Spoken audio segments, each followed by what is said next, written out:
Bienvenue sur Africa 24 dans cette nouvelle édition de l'Africa Tonight. Au sommaire de l'actualité, l'Afrique au cœur des relations internationales. Le président américain Barack Obama tente de regagner le terrain perdu par les États-Unis sur le continent. Des projets d'investissement de plusieurs milliards de dollars ont ainsi été annoncés lors du forum Afrique-États-Unis qui s'est achevé ce mercredi. La Libye minée par des violences meurtrières, les divisions entre islamistes et nationalistes persistent et c'est dans ce contexte que les ressortissants étrangers quittent le pays, à l'instar des ressortissants égyptiens qui regagnent peu à peu le Caire. Et en fin d'édition, direction la Côte d'Ivoire où des artistes se mettent au service des droits de l'homme. Ces ambassadeurs utilisent la musique pour véhiculer un message de paix. Retour sur le dernier jour du sommet Afrique-États-Unis à Washington. Durant 3 jours, le président américain a souhaité rattraper son retard dans sa relation avec le continent. L'un des principaux objectifs du sommet visait en effet à regagner l'influence américaine perdue en Afrique, mais aussi de renforcer les partenariats politiques, économiques et sécuritaires. Florencia Sampori. As I said last night, I believe a new Africa is emerging. Je crois en l'émergence d'une Afrique nouvelle. C'est ce qu'a déclaré le président américain Barack Obama lors du sommet USA-Afrique ce mercredi. La Maison-Blanche a ainsi dévoilé ses priorités stratégiques, celle de renforcer ses axes de coopération avec le continent africain, de développer des politiques énergétiques et enfin intensifier les investissements dans des secteurs porteurs. We come together this week because nous nous sommes réunis cette semaine pour le continent africain. Comme je l'ai dit, je crois en l'émergence d'une nouvelle Afrique. En effet, avec l'une des grandes et rapides croissances économiques, une classe moyenne en hausse et une population très jeune, l'Afrique représente beaucoup d'opportunités. De plus, le progrès de l'Afrique est impulsé par les Africains eux-mêmes, avec bien entendu les dirigeants qui les représentent ici aujourd'hui. Moreover, Africa's progress is being led by Africans, including leaders represented here today. Par cette croissance économique notable, la Maison-Blanche affiche donc un objectif clair, renforcer sa présence dans une Afrique émergente pour de nouvelles opportunités. Le développement de l'Afrique signifie aussi de nouvelles opportunités pour nous tous ici. Une opportunité de transformer les relations entre les États-Unis et le continent africain. Comme je l'ai dit à Cape Town l'année dernière, c'est le moment de bâtir un nouveau modèle de partenariat entre les États-Unis et l'Afrique. Un partenariat basé sur l'égalité qui se concentre sur les capacités du continent africain à se développer. Le sommet USA-Afrique est le premier du genre dans lequel l'Amérique, déterminée, veut à nouveau peser en Afrique. La rencontre s'est achevée ce mercredi à Washington.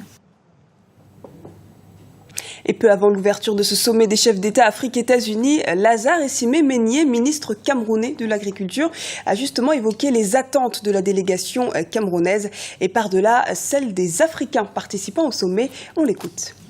Il y a des enjeux assez importants, comme par exemple, je disais, le transport. Les infrastructures de transport ont besoin d'un petit coup de pouce du côté de l'Amérique où il y a beaucoup d'argent.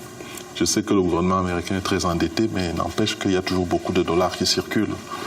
Et si l'Afrique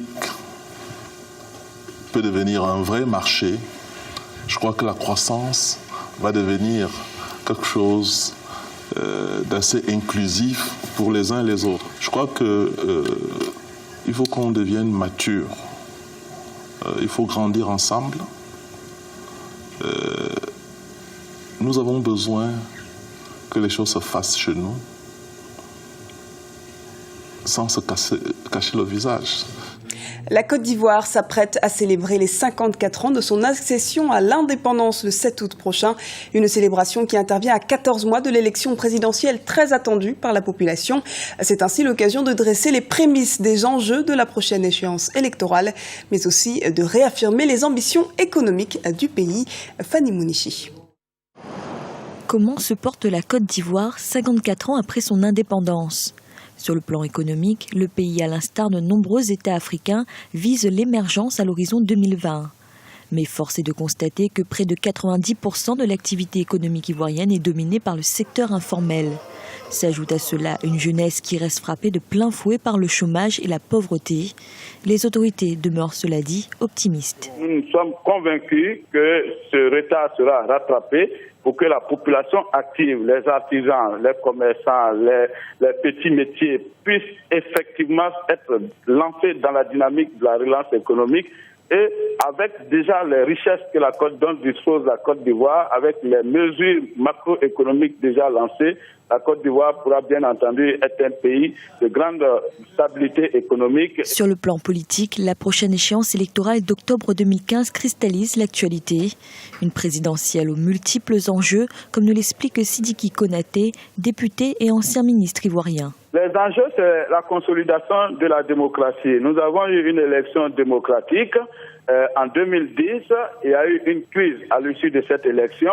Toujours est-il que cette élection a été démocratique. Le parti qui l'a emporté avec une coalition est en train de diriger la Côte d'Ivoire.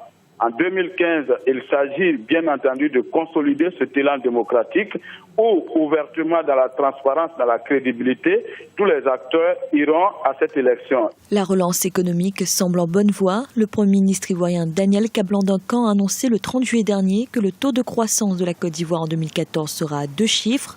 Parallèlement, le gouvernement et l'opposition tentent de mettre en place un bureau consensuel de la commission électorale. Sa composition, votée en mai 2014, continue d'être contestée par plusieurs partis politiques, mais aussi par la société civile qui la juge déséquilibrée en faveur du pouvoir. En Libye, la plupart des missions diplomatiques ont évacué leurs ressortissants et fermé leurs représentations. Une décision qui témoigne de la gravité de la situation. Et face à l'escalade des combats entre milices, les travailleurs étrangers tentent eux aussi de fuir le pays.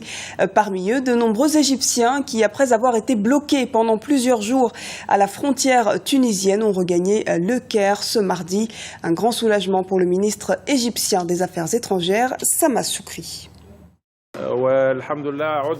Dieu merci, nous avons pu nous rendre à Djerban, où se tenait une réunion avec le gouverneur. Nous sommes maintenant de retour chez nous, avec tous nos frères qui étaient bloqués à la frontière entre la Libye et la Tunisie. Nous n'avons mis en œuvre aucune intervention politique ou militaire, officielle ou officieuse, sur le territoire libyen.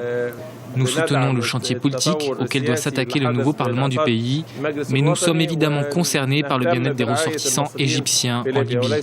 Je maintiens cependant qu'il n'y a aucune présence militaire égyptienne dans ce pays. Situation critique pour près de 4000 élèves de terminale au Gabon. En cause, les recalés du bac 2 de l'année 2014 n'ont pas obtenu satisfaction du gouvernement. Plus de la moitié d'entre eux avaient obtenu le bac 1 en 2013 et devaient bénéficier d'un contrôle continu pour cette année. Un engagement qui n'a pas été appliqué et qui provoque la colère des étudiants. Retour sur cette affaire avec le reportage de notre correspondant au Gabon, Douglas Toutoum. Après leur obtention du bac 1 en classe de première en 2013, les 3/4 des 3967 candidats se sont vus ajournés au bac 2 en 2014. Une situation qui a poussé ces derniers à rentrer en grève de la faim, obligeant le gouvernement à sortir de son mutisme. Le but du gouvernement en instaurant cette série bac 1 et bac 2, c'était 1 pour revenir sur le bac série et 2 pour alléger l'élève, afin qu'en étant en terminale, il ne passe que les matières qui vont donner son métier de demain. Indignés par les explications du ministre, parents et élèves n'ont pas caché leur mécontentement. Pour eux, les autorités n'ont pas tenu leur engagement pris en 2013. C'est pas normal. Moi, je vous réponds ceci. Je suis arrivé hier au Koulamoutou pour m'enquérir l'état de santé de ma fille, qui a eu 12,78 moyenne au bac 1. Et là, elle n'est même pas admissible. Elle a failli se tuer, elle est à l'hôpital. Tous ceux qui ont passé le bac intégralement, qui ont eu ou bien qui ont été admissibles, ils l'ont eu à cause des matières comme histoire, genre espagnol et EPS. Parce que ce sont des matières avantageuses. Ils ne peuvent pas nous faire savoir que nous qui avons eu le bac, on a eu plus d'avantages parce qu'on avait moins de points à rattraper. Non! Pour tenter de résoudre la situation, un jury populaire a été mis en place afin de procéder à la vérification des notes sous la vigilance des candidats et de leurs parents. Malgré cela, l'incompréhension demeure. On ne peut pas être satisfait parce qu'on ne nous a pas additionné le bac intégralement comme les autres. On voulait que ça devait se faire comme les autres. Au regard de la situation, le décret instaurant le bac 1 et le bac 2 a été abrogé. Ainsi, l'année académique 2014-2015, les élèves renoueront avec le bac intégral. Mais pour l'heure, la situation reste inchangée pour bon nombre de candidats. Les artistes sont parfois des soutiens de taille pour la promotion des droits de l'homme. C'est le cas en Côte d'Ivoire notamment, où plusieurs chanteurs comme Assalfo ou Dobé Niaouré œuvrent pour cette cause. Ils sont d'ailleurs devenus ambassadeurs des droits de l'homme ce lundi 4 août à Abidjan. Notre correspondant en Côte d'Ivoire, Olivier Conan, a suivi cela pour nous. Les artistes Assalfo et Dobé Niaouré, désormais ambassadeurs des droits de l'homme en Côte d'Ivoire. Le ministre de la Justice les met en mission pour promouvoir les droits de l'homme grâce à leur notoriété.